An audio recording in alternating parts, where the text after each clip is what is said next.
Welcome to this pre-recorded event, this panel discussion on conservative Anabaptist groups and COVID-19 in a Canadian context, hosted by the Institute of Anabaptist and Mennonite Studies at Conrad Grebel University College at the University of Waterloo. I'm Marlene Epp. I teach Mennonite Studies and I'm director of the Institute. My colleague, David Yoder-Neufeld, Associate Director of the Institute, is here as well and is behind the scenes hosting the technology today.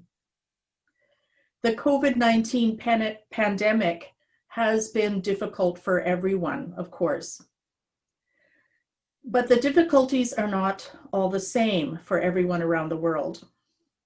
For small communal and community-oriented religious groups, there are unique challenges, particularly in terms of the widespread use of technologies like we're using today, and the protocols around gatherings and physical distancing.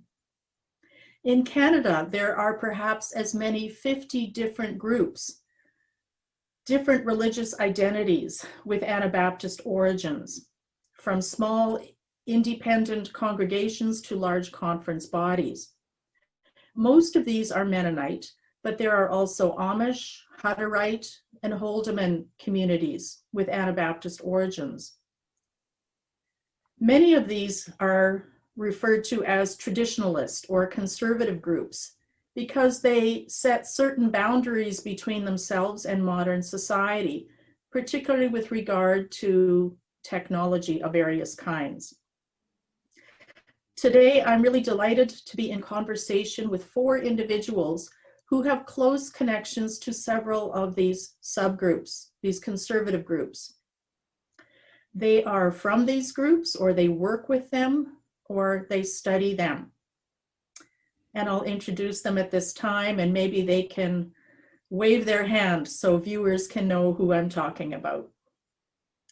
Welcome to Abe Harms, who is Director of Mennonite Community Services in Aylmer, Ontario. They work primarily with the low German-speaking population in Ontario and beyond. Gerry Horst is Director of the Mennonite Story, an interpretive center in St. Jacobs. There they educate about all kinds of Mennonites, but with particular attention to the Old Order and other traditionalist Mennonite groups. Kenny Wollmann is a high school teacher from Baker Hutterite community in Manitoba, and he works with the Hutterian Safety Council. Ben Nobbs-Thiessen holds the chair in Mennonite Studies at University of Winnipeg. He has written about Low German Mennonites, mainly in Latin America, but also in Canada. And I need to emphasize that individuals are not spokespersons for their groups. They're not speaking on behalf of those groups, but because of their expertise and familiarity with particular conservative Anabaptist groups in Canada. So welcome to all of you, and thanks for joining me for this panel today.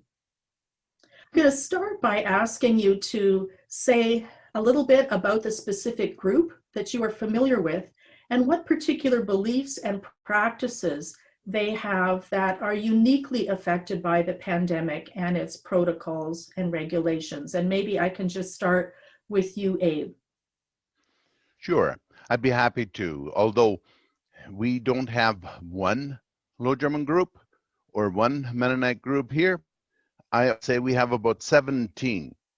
And some of them have joined groups that are of not Low German background, or have some Mennonite roots out of Pennsylvania that are working in this area. And but we have a large Old Colony Church. We have the Rhineland Church here, the Sommerfeld, EMMC and EMC. They are here, and a number of other smaller ones. We have Haldeman group that has attracted some, but and so I'm not going to just talk about one, although mostly the ones that we work with here. And we also have a church here that would not identify themselves as Mennonite, but are almost totally of that background. So one of the things that has really affected them is singing, because we don't have in our background much other congregational participation than singing. And so much of it is passive, like listening, but singing, and so that's been a bit of a problem. There's other church events like baptisms, because baptisms are linked to weddings. The Old Colony Church, for example, has some baptismal instructions, or Christian life, or whatever, by whatever name it might go, starting in New Year's and then right up to Pentecost, when they have their baptisms, and then the following week they start with premarital counseling in groups, and so there's a lot of weddings right after that. So yes, it really interferes. This COVID really interferes with a lot of that. And then there's communion, and I'm not quite sure how some of the churches have fared in that, but it's a problem. But I would also say that by and large, the group's anxiety level is lower than many others. And I'm not sure why that is. Is it the bit what I call the fatalistic mindset, where we simply say if something happens, that's God's will, and if it's not supposed to happen, it won't happen. A bit the anxiety level is a lot lower in that way than I've seen it in some other places, and sometimes maybe that's good, and sometimes maybe that also gives for less caring. Just a quick follow-up question, Abe. For the Old Colony Church, what would be their position on the use of the internet, for instance?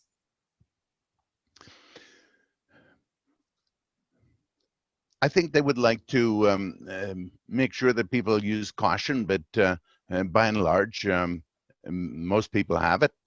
I know that definitely some of the church leaders have it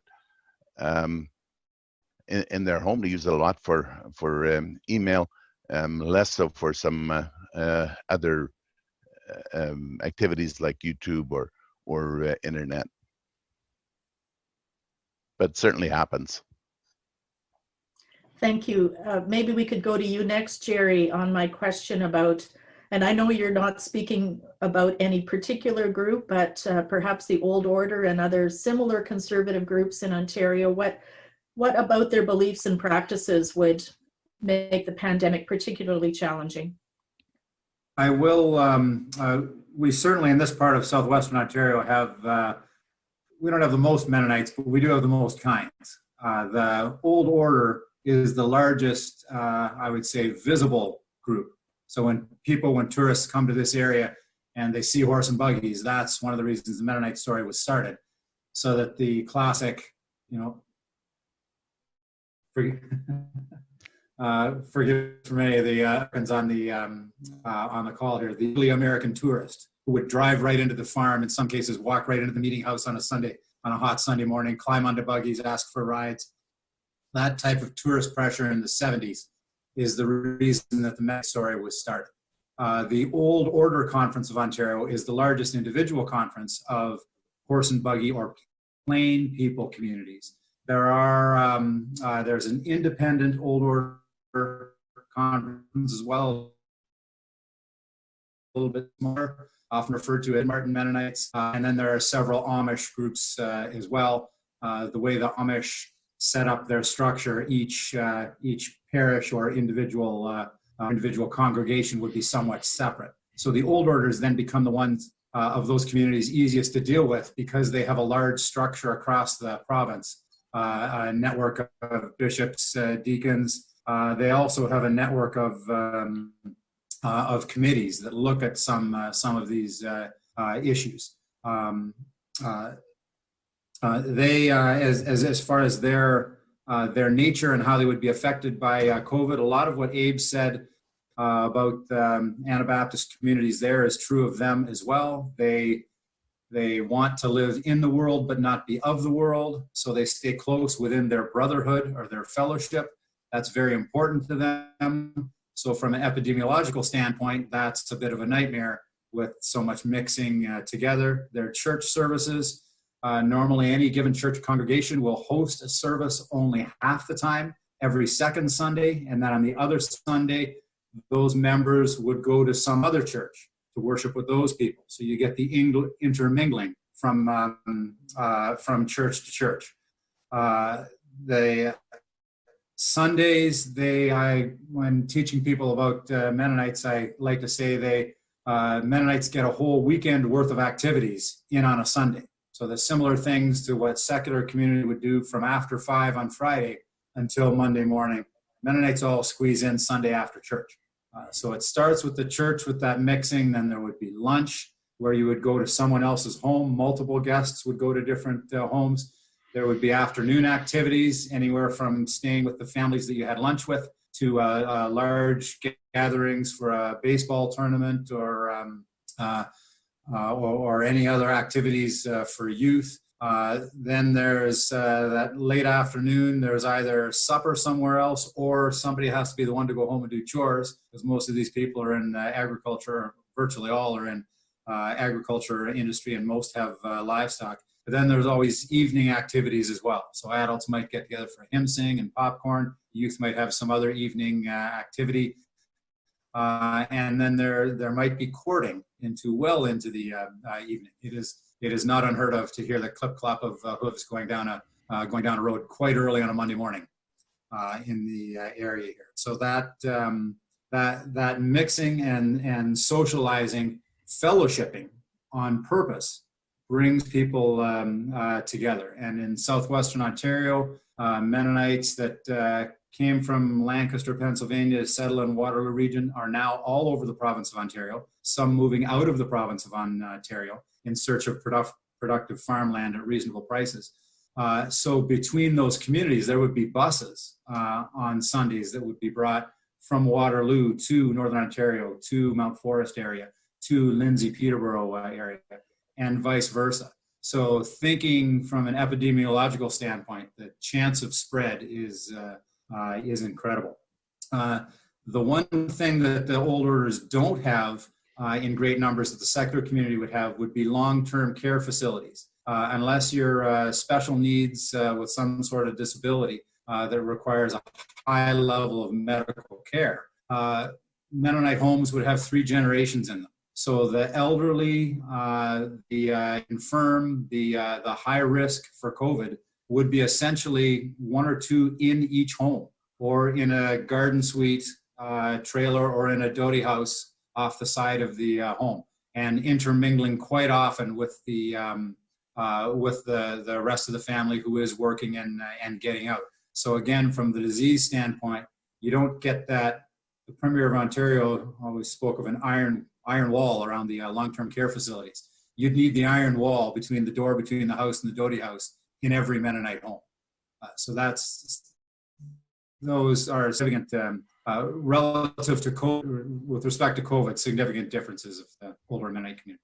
Can you just speak briefly to their position on the use of internet technology and even telephones? Yeah. Old orders, most of them have phones. There are some communities within the same conference. When they move, for example, there's a Bruce Huron group north of Lucknow, literally the brothers of the folks in southwestern Ontario here, or in Waterloo region here. Everybody in Waterloo region would have a phone. No one in Bruce Huron would have a phone.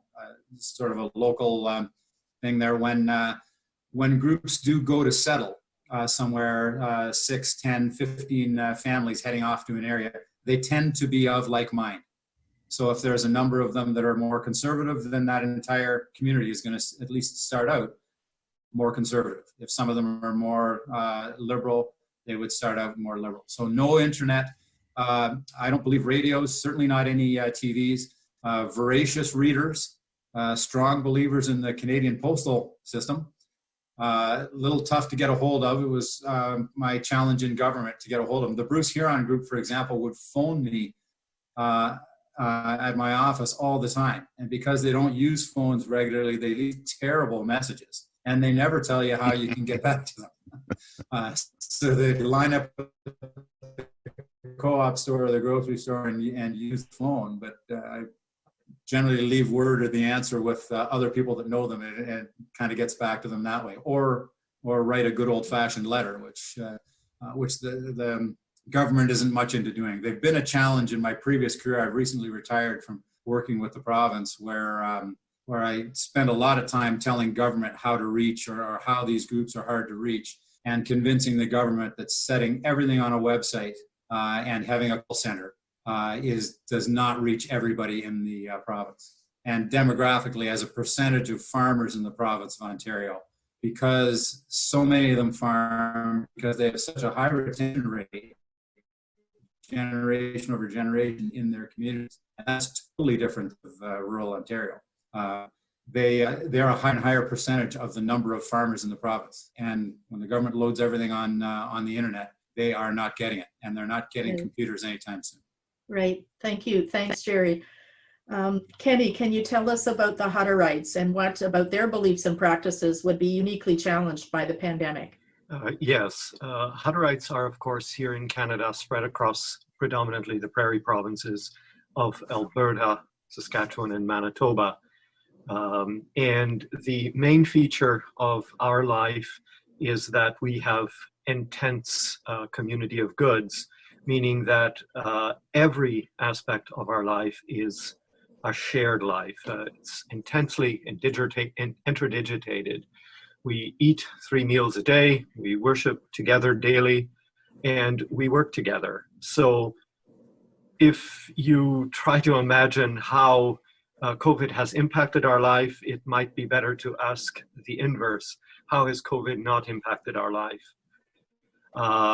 We have had to make adjustments to all these things, and it has happened. There is a diversity in response across communities, with many factors feeding into that, ranging from the personality of the leaders to the willingness of people to make adjustments.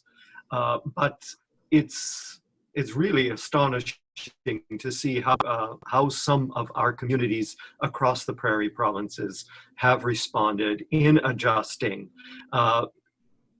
Daily worship services now in some places occur via phone lines over the PA, the public announcement system, or some have even started using Zoom, which permits video. And I suppose that answers the coming follow-up question. Hutterites have a spectrum when it comes to the internet. There are some who would not be comfortable using it, but here in Manitoba, the Hutterites have their own broadband internet service provider. Okay, so you have that entire spectrum. And out west, I understand that it would probably tend a bit more towards not having those services via digital means. There are some communities that would simply rather not have them, because it would be the whole notion of a slippery slope. If we begin doing this, what next? And I think that's very common in Anabaptist circles, that slippery slope argument. So yeah, that would be one of the big things for Hutterites. It's just that we've had to rethink what it means to be communitarians in a time when it is dangerous to be communitarians, if I can say it that way. And there are solutions, and different communities have found different ways of mitigating the epidemiological risks. Thanks, Kenny. You've just, that was a great articulation of how this gets at the heart of your community significantly and others in different ways. Ben, let's turn to you. You, in a sense, as a chair of Mennonite Studies, have a broad view, but I know you've worked with particular groups. Can you say what about these groups make the pandemic particularly challenging? Yeah, I think as other commentators have already said, there's quite a lot of diversity within the groups that we study. In my case, this is my focus has mostly been on Mennonite communities in Latin America, and that covers a huge range geographically. Major communities, of course, in Mexico, Bolivia, Paraguay, Belize, with some also in Argentina and other countries in the region. And in practice as well, there's a very substantial portion being old colony Mennonites, many using horse and buggy, steel-wheeled tractors, and having technological restrictions, obviously no phones or internet connection. Others, though, that have accepted some technological change, and particularly in communities in northern Mexico, quite active on social media, and able to communicate that way. So it really plays out quite distinctly depending upon which group we're talking about. In terms of size as well, smaller village-based groups in Bolivia, in Paraguay, where I've also worked, right? We have sort of major agro-industrial powerhouses, colonies in the central Chaco region. And so that really kind of varies as well. I think one of the main things that I would suggest if we think about this group are in terms of practices, as opposed to sort of say other religious beliefs, are that it's quite a transnational community. Mennonites are often kind of seen as rooted to place in these regions, living kind of in far-flung frontiers. But as Abe would be familiar with, there's a tremendous amount of transnational ties that connect Mennonites in Latin America to Canada, for instance, to southwestern Ontario, and increasingly to southeastern Alberta, where large numbers of Latin American Mennonites travel regularly, move for temporary work or for permanent residence. And so that might be one of the biggest challenges, I think, for this community. We can think about that in the last question of what it looks like going forward. Can these ties continue in the same sorts of ways, or are there going to have to be adjustments there? It's quite normal in a colony in Bolivia, where I did research, to encounter people from Alberta, people from Ontario visiting, spending time in those colonies. And so I think a lot of that has been disrupted. The other kind of issue internally, and maybe Gerry mentioned this as well, right, is kind of interactions between colonies within a country. And so, for instance, Rio Palacio, one of the largest colonies in Bolivia, near Santa Cruz, has more than half a dozen, you usually refer to them as sort of daughter colonies or spin-off colonies that have been created throughout the lowlands of Bolivia, some hundreds of kilometers away. And it's quite typical within family groups that have settled in those new colonies to have visiting as well taking place back and forth on a regular basis. And so that kind of intercolony transportation is certainly a challenge.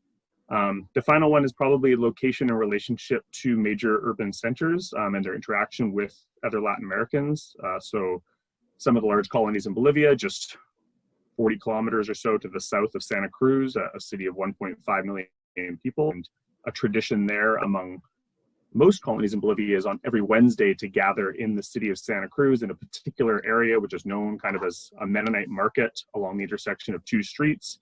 People travel there to make long distance phone calls, to make purchases, to socialize, to see doctors. And so that's another practice in which you have a tremendous amount of mixing between different groups. So those are all different challenges those communities might face. Other regions, I suppose I could add, the central Chaco, about 8 hours by bus from the capital city. And so isolation or shutdown there looks a lot different than it does in some of these urban proximate locations. Thanks. I mean, you raised an interesting challenge, which maybe isn't faced by some of the other groups, particularly those that Gerry and Kenny talked about, the challenges of crossing borders. So the old colony or other low German speaking groups have this history and practice of crossing borders between Latin America, Central America, Mexico, and Canada, and the closure or partial closure of borders is a real challenge. So thanks for raising that. Some of you already got at this issue about the difficulty that government bodies or others have with communicating with groups who they're not isolated, they're not shut off, but they are definitely set apart by choice from agencies, governments, and the public. So how, maybe I'll put this question into two questions about how they are receiving information about the pandemic. And Kenny, you also began to get at this. Can you give some examples of their unique adaptations to both the protocols and the bylaws that are in force to create distancing and around gatherings? I know, Abe, you are familiar. There's a radio station. Can you tell us about that? Yes, I would also say that we work very much with an oral culture, especially when they come here. Many of them have not had advanced schooling and have never learned the grammar of even the German. And when they come here, it's they learn the English talking, the oral portion very quickly. But as you say, Gerry, the putting things more on the internet and some of those things, that doesn't help much. Many of them don't have computers. They all seem to have cell phones. And many of them bring the numbers along that they have from a Latin American country where they can get it for a lot less. And that phone number, and then they work with Wi-Fi wherever they can get it. And WhatsApp is a favorite app on their phones because they can leave oral messages and do forward videos and audio and those kind of things, so they can leave audio messages. They don't have to type or write. And that's a favorite, and so a lot of get it that way. But when they come here, and many have the app on the phones too, to listen to the telephone. I mean, to the radio stations. We have about 17 Low German radio stations interspersed in the Americas and all the way to Europe. With one app, you can listen to any one of them at any time, including ours here that we have here. And the people in this area, when they come, newcomers to the country, we are a bit of a window to the world for them. And so many do listen. Of course, many of them others, they get it by word of mouth or social circles, but we have a very loyal following as listeners on our radio, and then many of them like to listen online also to the other stations. I heard that in the initial phases when church gatherings of any kind were prohibited, that the old colony were using conference calling as a way to do church services. So bringing a significant number of people into a conference call on a cell phone. Am I right? Is that correct? Well, yes, but I think what's even more widespread is recorded messages where they just dial up a number and then they can listen to it again and again. And so many people, they dial up and that's how they get their church services. Many of them don't have as much of a live stream. Some of those, the ones that have been here longer, they do, but on WhatsApp, you can also do a bit of conference calling, Wi-Fi, and they don't need many minutes, and I mean much data, etc., etc. So yes, some of them do that. So Gerry, that isn't as much of an option amongst the old order, and I'm aware that there have been some really creative responses to the closure of schools. Many of these would have parochial schools, to the closure of church services once the restrictions were lifted a little bit on church services and the weather was good. I'm aware that some old order Mennonite meeting houses, they would begin to have services outdoors, and they would unhitch the horses and let the horses have a break, and they would remain in their buggies for church services. I thought that was a particularly unique adaptation to the restrictions, but still being able to gather. Can you say more about how have they managed schools and weddings and funerals? Well, first I was going to respond to Abe's comment on, I'll certainly echo his comment about the Low Germans and language. We don't have nearly the Low German population in this part of Ontario as Abe does to the south, but the Low Germans we have are recently immigrated from Mexico. We don't have the same level of established old colony or Low German community here. So the perception certainly of government is that these people are educated in Spanish. But I can tell you their oral Spanish is tenfold their written Spanish, German-speaking community, and how to reach them. One of the voices they listen to is their employer. And here, for the recently immigrated Low Germans, their employers are other Mennonites, our Old Order Mennonites, our Dave Martin Mennonites, our Waterloo Conference Mennonites. And those people not only see them regularly and can speak to them, the Plaut Deutsch and the Pennsylvania Deutsch are almost close enough to communicate that way as much as English. And those people have their ear. That's who they listen to. So a recent immigrant coming to a new country, the government authority maybe isn't the first person you put your in. They've got their cell phones and they're getting messages from all over Latin America, as Ben mentioned, and from the United States, including some of the some of the different conspiracy theories and whether the virus is real, et cetera. They're picking up a lot of that media stuff through their phones. Yes. Sorry, I know that the Low German wasn't supposed to be my topic, but they're being a force here in this part of Ontario. And they don't have Abe here. They're not as close to the services in Aylmer. Gerry, can you give just a few examples of what you've seen amongst the Old Order in terms of adaptations? Oh yes, certainly. The what you were saying about the church and the churches and the school. Immediately, they don't like when everybody else canceled March break. They just started doing their school through the mailbox. The teachers went around and dropped stuff off at mailboxes. That's one of the dynamics I'll talk about later. These schools are smaller. So a school that has maybe only 40 or 50 students, that still might be only 15 or less than 20 families. So the teacher's not needing to drive to a lot of mailboxes. So that's how they finished off the last year. They desperately wanted to have at least one physical get-together at the end, and that really wasn't possible.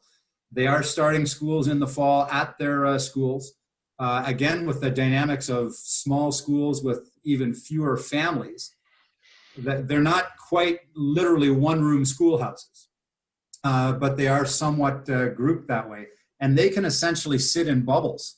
So your family can sit together. You only need the 6-foot space between families, not between each student.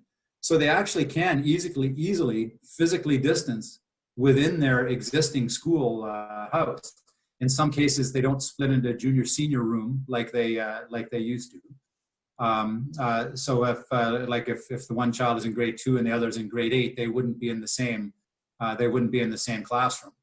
So you don't take advantage of that. And there are some mixing in their parochial schools. Not every Old Order parochial school is 100% Old Order. There are some Old Colony. In talking to AMZW, Martin, who I know you know, Marlene, they have one particularly conservative Low German-speaking family in that area whose children attend the parochial school in Yatton, as opposed to going to the Three Bridges school not far away, which is now 100% Old Colony, which was bought by the Low German-speaking people. As far as the churches, the old orders caught on right away. They, AMSI would want me to quote Romans 13 to you, to say that they do believe in obeying the civil government. They feel called to obey the civil government. When the government says cancel church, they cancel church. They also caught on very early that that meant canceling all of Sunday. So everything I talked about, all that visitation and mixing and socializing, they canceled that as well. I'm not sure all of the Mennonite groups in the province immediately canceled all of the fellowshipping, and by the number of cars they saw at some farmhouses on Sundays, that wasn't immediately being taken up by everybody.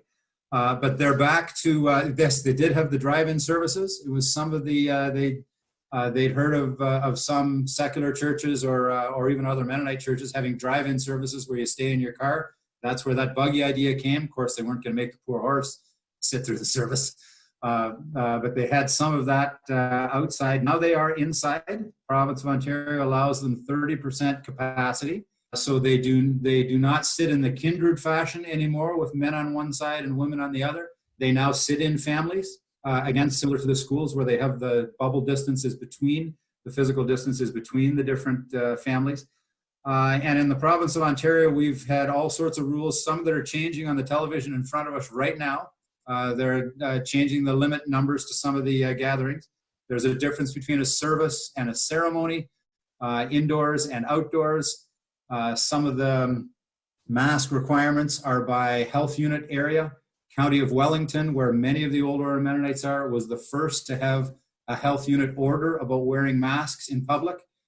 But that health unit order is different than some of the other municipal bylaws that happened in other areas. So I know very recently, old orders in Markham Waterloo have had a good number of weddings in Wellington County, because Wellington County's original order did not require masks inside a church, only inside a business. So you could have a wedding in Wellington County and everybody didn't have to wear masks. But you were limited to, you didn't have a limit for the ceremony. So one Mennonite was telling me yesterday they had the wedding in Wellington County, 137 people were at the ceremony. Then for the dinner afterwards, the limit for an outdoor gathering is 100. So 100 people had the meal. And then when they moved indoors after dark, the limit indoors is 50. So then it was down to 50. So imagine planning your wedding and all that consternation you have over deciding on the invitation list. You had to have 3 invitation lists and decide who to cut. Well, I guess in that regard, they are dealing with these things as the rest of the general population is when it comes to wedding adaptations. Maybe we can move on to you again, Kenny. You started to talk about the really transformative adaptations that the Hutterites have had to make. Can you say a little bit more, for instance, about communal eating and other adaptations? Sure. In regards to our communal dining rooms, there's a range of possibilities in how communities would respond. If there's a community that has active cases, they would, have a heightened response, and that might mean the dining hall is completely shut down. They may still prepare the food communally and have a process by which the food is carried home. In cases where it's a real significant issue, they wouldn't even do that. The people in charge of preparing the food would then be responsible for distributing food preparation material to the individual homes. Hutterites, because we share our meals, we don't really have a food preparation set up in our homes. We have at best kitchenettes, okay? So this has been a significant challenge, and some communities have had just a golf cart driving around supplies to the various families. In our community at present, where we have no cases, but where we do want to be concerned, we've breached a fairly significant boundary in that we sit in family cohorts. Now, that might not seem to be significant, but Hutterites traditionally sit along the gender divide. Okay, you have men on one side and the women on the other side. So to say that we now sit in family cohorts, that's fairly significant for us. So, and the same might be the case in some situations, in some communities with worship. In my community, we still do it digitally at this point. Though we have no cases, but with the return to school, which is another matter, we still want to be highly vigilant, because we know that if it were to come into our community, to prevent spread would be a significant challenge, because our lives are so interconnected. Mm-hmm. Ben, any examples from your context about adaptations that that haven't already been mentioned, maybe? Yeah, and a few of them have been mentioned. In addition to the radio, I guess, that Abe had referenced, these radio stations in Latin America and in Canada. Another source of information typically for these communities is the German language newspaper, the Mennonite Post out of Steinbach, that Kenneth Giesbrecht publishes. And that's kind of like a nice sounding board often for Mennonites throughout the Americas to write in, have letters published. That's been quite interrupted in Bolivia. Typically, the digital copy is sent down there, and then it's printed up at the sort of Centro Menno, which does a lot of different types of outreach in the country, but also serves as kind of a local place in the city of Santa Cruz that Mennonites can travel to for information. And so, I think there's been some disruptions there in communication. I think that another kind of issue is, again, as Gerry pointed out, there is a strong tendency to sort of obey sort of orders, governmental orders among Mennonites in Latin America. We're quite conscious of their position as sort of a minority community in the region. And that's been made easier because there was a very strict lockdown in Bolivia for about 5 months. So there wasn't a lot of movement between city and colony at that point in time. As far as kind of the sort of reach of health authorities into the colonies, there hadn't been as much in Bolivia, I think, partly just because of a political context. The country has gone through a very tumultuous period since last October, when the president was forced into exile after a disputed election. And so there's been a lot of miscommunication as the interim government has sort of moved back and forth between departmental level or equivalent to provincial level health responsibility versus federal responsibility. What seems like it's been happening in practice is that Mennonites in colonies in Bolivia have been making their own lists of individuals that are exhibiting symptoms and providing that. But I note in kind of press coverage, there's actually been almost an apologetic tone in Bolivia, a sense that health outreach hasn't been as substantial as it should be to this community in particular. So those are a few of the issues that I've noted. I could probably leave off there for a minute. I'm aware that there have been incidents of perhaps harassment and discrimination towards some of these groups during the pandemic. And this is on top of scenarios in which some of these conservative Anabaptist groups are already stigmatized somewhat. And that depends, I know, very much on the particular group and the region of the country, which is, of course, unfortunate that this has emerged and in some cases exacerbated by media, perhaps. I'm wondering if any of you wish to speak to why discriminatory gestures have been reinforced or have occurred during this time. I'm just going to open it up and see if any of you want to speak to it. I know it's been more of an issue for the Hutterites. Go ahead, Kenny. Yes, this is something that Hutterites across the Prairie provinces have had to deal with. One of the things that I've often found myself saying, both within the Hutterite community and outside the Hutterite community, is that COVID hasn't so much caused problems as it has exposed them, okay? There is nothing new for Hutterites to be stigmatized. And of course, when you have an intensifier like COVID come into the situation, these things break out. And there have been instances of people being sent away from retail places, from clinics like dental appointments and so forth. And some of it has been legitimate.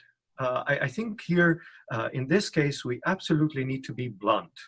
there are some Hutterites who have not done well in respecting public guidelines. And I found myself, when I have investigated some of these instances, I have to say this has been deserved, okay? But that's not the whole story. There are also instances where it is straight out stigmatization and stereotyping. And what has been reported in one corner of Manitoba has had impacts all the way up in northern Alberta, okay? Because to most Canadians, one Hutterite is as good as any other Hutterite, okay? We're a visible cultural minority, okay? And therefore easy to stigmatize.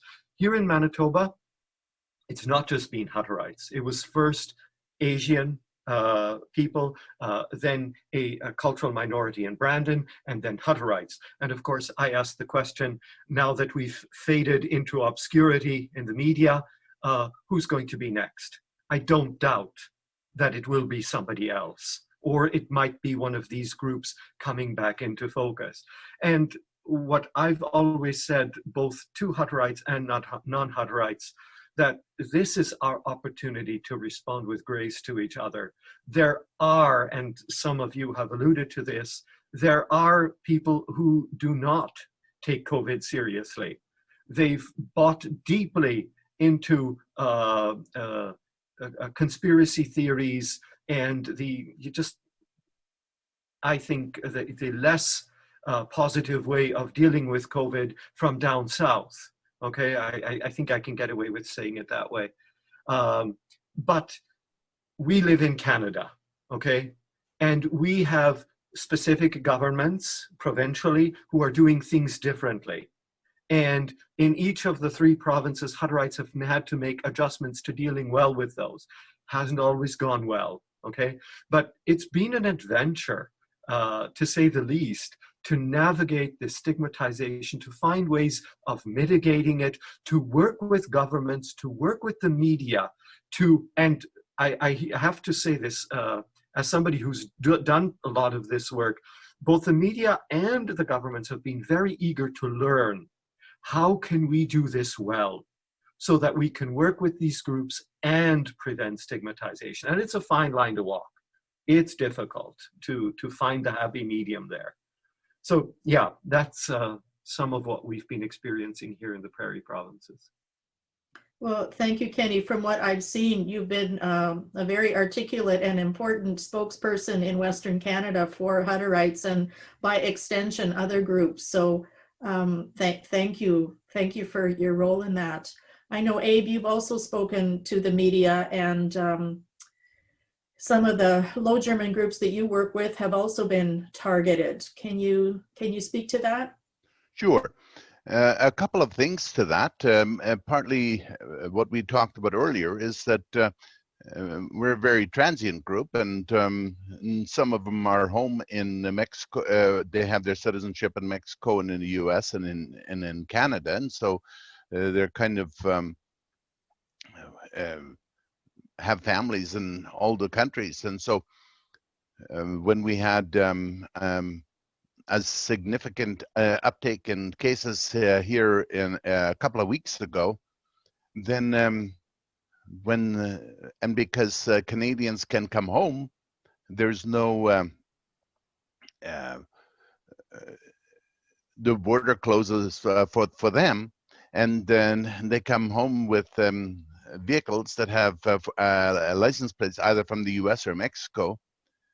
Some of them definitely face some harsh words or other indications like that. And we've even had people shouting at family entering a grocery store and those kind of things. But I would also, at the same time, like to say it's not all just one way. I think many of our families that have been here a bit, they look down on the others, and we have our share of conspiracy theories and that are sent out, and we get them from all the countries where WhatsApp reaches us, and But by and large, I would like to echo some comments that have been mentioned before. Many of them, they obey the rules, whether they believe it or not. And but when we had that uptick a couple of weeks ago, a lot of things changed, and I think there's much more belief in that now. But and so back to an earlier question, how have they adapted some of the churches? I think the Old Colony has up to 3 services, multiple services, 3 services in one day then. And it works well, but schooling is another issue. And some of the, because Ontario allows for homeschooling, some of them, they keep their children at home. And I'm afraid they aren't all teachers that pretend to be homeschooling. Mm. Ben, do you want to speak to the issue of discrimination? Has that emerged in Latin America or what you've seen here in Canada? You know, I think I've seen a pretty sympathetic coverage of issues in Mennonite colonies in Bolivia. Public health authorities do seem to have a sense there that there has been significant issues. I know, speaking with the editor of the Post as well, there have been an increase in mortality, clearly just looking at it over a period of years as a result of this. So it's not that there's no issues, but there's been a long tradition, I think, in Latin American Mennonite communities of building up relationships with neighboring communities in which Mennonites have settled. Like Kenny mentioned, this is a group that's highly aware that any sort of incident might be read upwards into a broader sort of attack on these communities. And those local partnerships with neighboring communities, I think, have mitigated a substantial degree of potential hostility. In Mexico, I know that just like with the Essex case of an uptick in cases, there was a lot of Mennonites, a number of Mennonites being brought into Chihuahua City in intensive care and emergency back in July. And there was kind of a similar sort of discussion of it. It was picked up in the multiple newspapers in Mexico, reports about, potentially rumors of maybe 1,500 people attending a funeral of an elder that had passed away. And so there was kind of a response. The health authority actually traveled into one of the villages and sort of requested that members of the community voluntarily be tested. And there was a fairly high positivity rate in those tests. So there has been sort of sometimes specific attention when there have been outbreaks. In other cases, though, I think there's been less of sort of an outright discrimination or issues with that in Latin America. I think one other point I guess I would be interested in making, maybe Abe could speak to this more, right, is that the vulnerability of Mennonite communities is often portrayed, in cultural terms related to some of the use or non-use of technology, the community formations that we talked about. But it strikes me that Mennonites throughout the Americas have really strong connections, economic to surrounding society. In Ontario or Alberta, they're often kind of frontline workers, right? They're agricultural workers, seasonal workers in greenhouses, they're truck drivers. And so I think that's been an important way to sort of counter that negative attention, right? Is to point out that these are not people that are sort of separate from society, but really integrated in substantial ways. Thanks for making that point. Gerry, I think you want to. Yeah, if I could, a couple points, but just to pick up on what Ben was just saying there, that's one of the dynamics that's, I would say, led, well, no, going to Kenny's point, it didn't exposed more readily some of the existing biases with COVID, is that older Mennonites, Amish in the agriculture industry and the other things they're in Ontario, when the province came out with this list of essential industries and essential activities, unless you were selling quilts or making furniture, everything was still, everything that older Mennonites did was still essential work.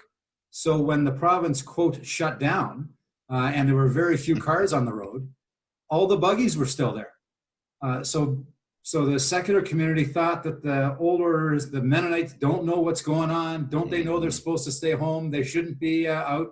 They're going to the bank. They're going to medical appointments. They're going to, to produce food and to work. So that was some of the early media and some of the early speculation was around that because the list of essential industries didn't change Mennonite work life Right. very much. Another example around that is we have some produce auctions in the province of Ontario, like there are many in the States as well. Cooperatives owned by old orders, but not just old orders participate in them in buying and selling. But again, they're very visible. So the one north of Elmira will have several wagons and horse and buggies around it and other trucks. And it's right close to town, and people drive by, and I won't say what they said, but they yelled it loud, they waved, they didn't use all their fingers. And people were upset that these Mennonites didn't know this is COVID, you're supposed to stay home. And at the same time, these same people and the broader media absolutely revered grocery store workers. The grocery stores were the savior. Well, where do you think the grocery stores were getting their groceries? They were getting it from in that building where the Mennonites were supplying the food that they had grown. So the misconceptions were just enormous. We're really exposed during that time. And the few people you'd get to talk to, the few complainies that would roll their window down and yell, you'd essentially ask them, where do you get your groceries? So at Foodland in Elmira, well, that's owned by Doug Padgett. He's in there buying your groceries right now.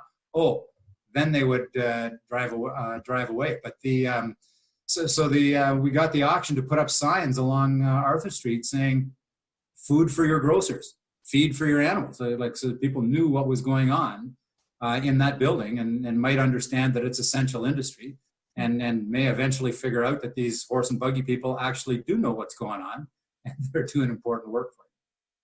Well, thanks again. That's another important perspective, and I think all of you raised things that are very much in common with the general population, in that there's a wide range of perspective on how serious the virus is, and also that when there is a rise in case in a particular community, that's when we all start to take it more seriously and act accordingly. So in that, conservative group are not that different than the rest of the population.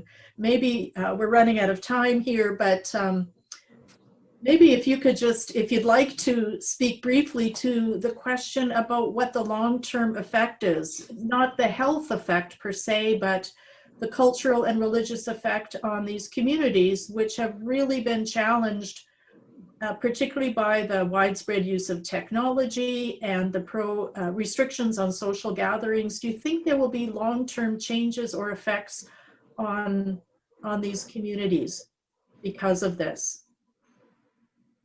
I definitely think so, because I've already heard from a number of people that they are now doing phone banking or internet banking that they never did before. They are buying more computers, and that will expose many of the homes to more things. I think it'll also be a good excuse for many of them to buy a TV that many of the churches have discouraged till now. Interesting. I have just a thought too, maybe for Abe. I was speaking to someone else that works with Mennonites, mostly from Latin America in southeastern Alberta. He was kind of speculating that, this, and I think you mentioned this to me too in the past, that the first years of arrival in Canada often are a series of kind of comings and goings as people sort of find their feet and maybe return to Latin America. The ability to maybe come up to Canada, but not necessarily to easily go back and forth. Do you think that's going to contribute to the permanence of Latin American Mennonites in Canada? And maybe they're sort of acculturation or setting up more permanent ties in the region? Well, so far we have no evidence. They still come in and they want enough documentation so they can travel. So far we haven't seen any evidence of more people settling. Kenny, I think you were about to respond to that, the long-term impact. Well, I don't know. It remains to be seen, but I do have a hope. And one of the things that I alluded to earlier that this crisis has exposed is some of our disunity within the Hutterite community. I remember many years ago, I had the good fortune to sit around a table in Pennsylvania with some of the giants in their old order community, like Amos B. Hoover, John Ruth, so forth. And we were talking about the vociferous nature of Anabaptists. And John was quiet for a bit, and then he said, "We need to take this seriously because we are not a good witness to the world." And in my work, I have become increasingly aware of that, how we as a people, as a Hutterite people, present ourselves to non-Hutterites. And this is a health crisis, but it's being impacted and complexified by our internal quibbles. And I hope that in the days to come, as we process this health crisis, we are also going to find ways of becoming more brotherly towards one another, that this crisis might help us to see each other, in German I would say, auf eine Ebene, on a more even level, and that we might discover our common and shared humanity, okay? So that's not a prediction by any stretch of the imagination, but it's my fervent hope more than anything.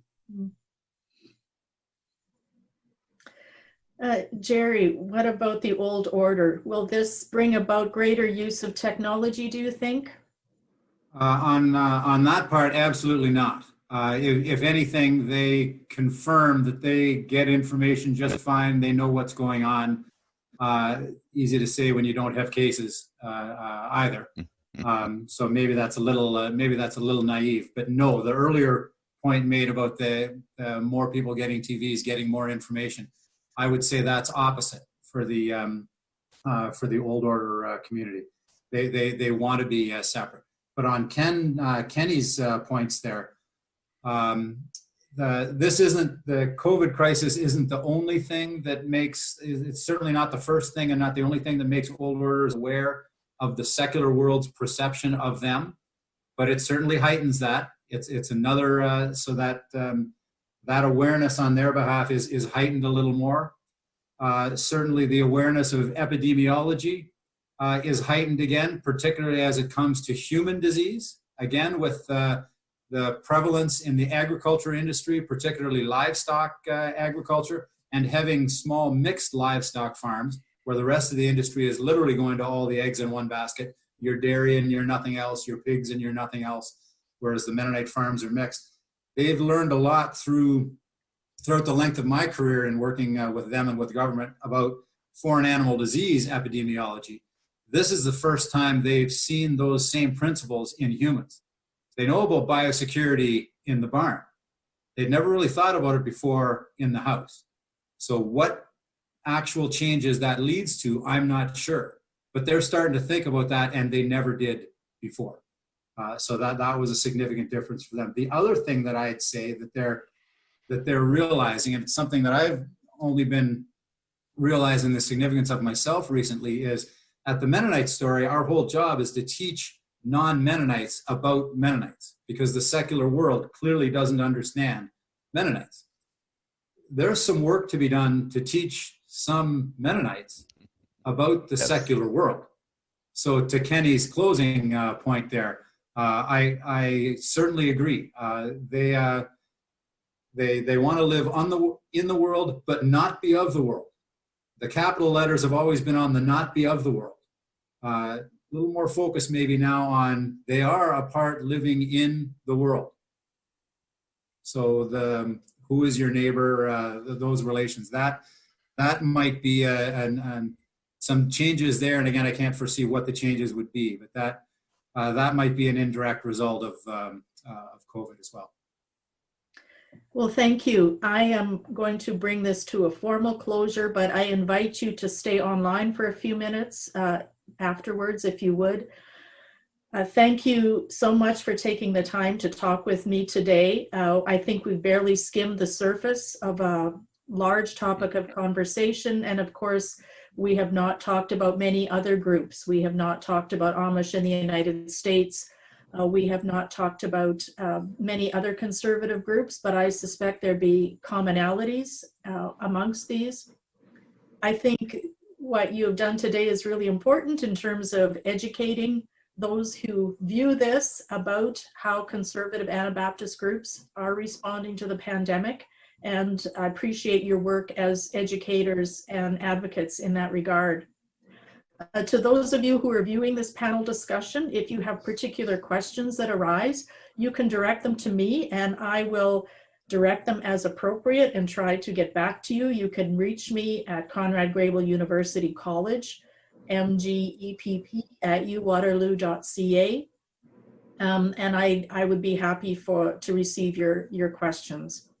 If you would like to know more about Mennonites and other Anabaptist groups and all of their diversity, I invite you to visit the website, if you use websites, if you use the internet, of the Institute of Anabaptist and Mennonite Studies at Conrad Grebel, where we also work to educate about Mennonites and other Anabaptist groups. So thank you very much, Abe and Gerry and Kenny and Ben for joining me today. Stay well.